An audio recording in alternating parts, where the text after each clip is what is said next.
There are two drawing aids in AutoCAD called Grid and Snap. They often work together, but you can use them separately from each other as well. Snap is a toggle setting that is either on or off, and you turn this on or off by pressing the F9 button, or by clicking on the Snap icon in the status bar, which is found right here. Right now it's off. When I click it, the icon is highlighted blue, and the command line will tell you that your snap is on.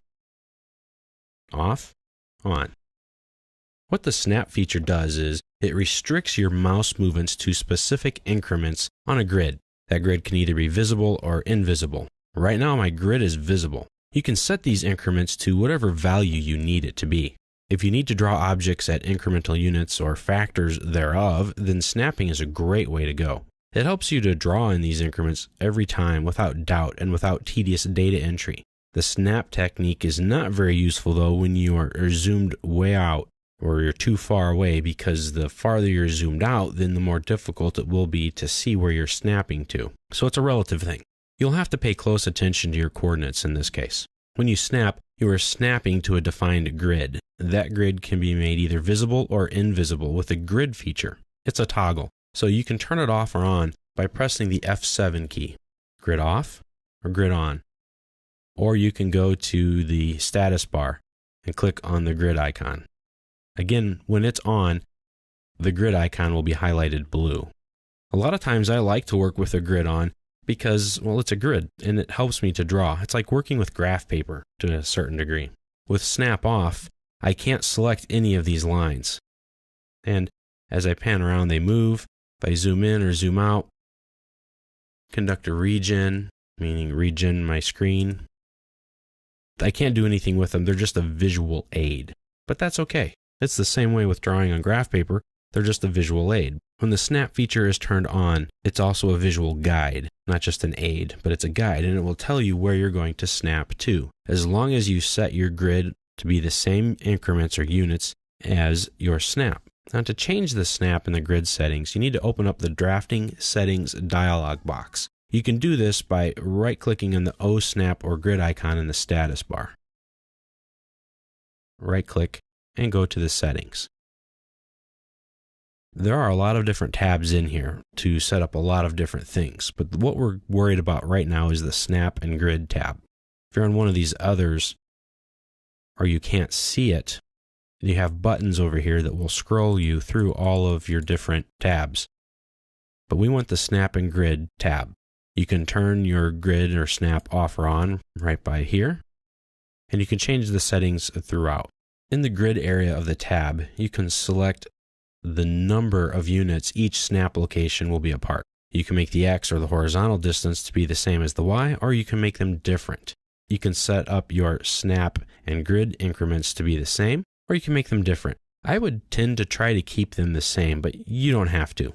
So right now, the way our settings are in this file is that you have a snap point and a grid point at every half of a unit.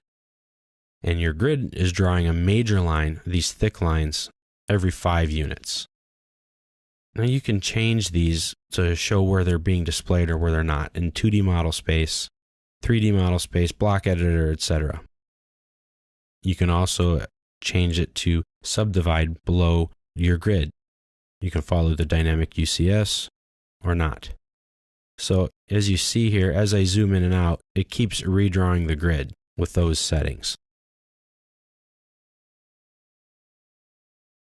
If you go back to your drafting settings window and you uncheck this box right here, the adaptive grid, it won't adapt anymore. As you zoom in and out, it stays at the size you've told it to, which is very useful from time to time.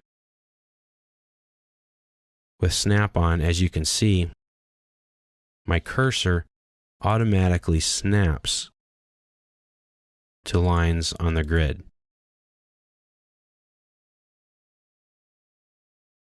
That's very useful. That's like drawing on graph paper. So I can draw from just about any point on this grid and know that I'm drawing accurately. Note the coordinates in the bottom left of my screen. There aren't any decimals being used because we don't have our grid set up that way. It only goes to 0 or 0.5 because we have everything set to 0.5 units. So I guess some decimals are being used in this case. But what I mean is it doesn't go way out. Like now, when I'm free to move around, this is what's happening. So when you turn the grid on, you can see that a lot of times it has limits and sometimes it doesn't. You can change that by changing your limits. I change my limits, and now I'm going to my drafting settings. You can type in OS, and that'll take you to Object Snap, but then you just go to the Snap and Grid tablet. And you can tell it to follow the limits. So if you want it to go beyond your limits, turn this on here. But now we're going to turn it off. And now it will only show the grid and our limits. What are the limits? Well, your limits, quite literally, will limit where you can draw at. There are a lot of different uses for limits, and a lot of them aren't really used as much anymore because of other tools and features that have been put into AutoCAD over the years. But you can set your limits by just typing in the word limits. And then you can manually type in your coordinates, or you can just pick a point. And you'll pick your bottom left corner, and then your top right. And this is your drawing area. This is where the grid will be displayed, and this is where you are limited to. Many users find the snap and grid features to be annoying. However, many users find them to be very useful. I would agree with both perspectives. The ability to control where your crosshairs go without having to think about it is very handy when you're first learning to use AutoCAD. Having a grid to help you visualize the length and the location of your drawing objects is also useful.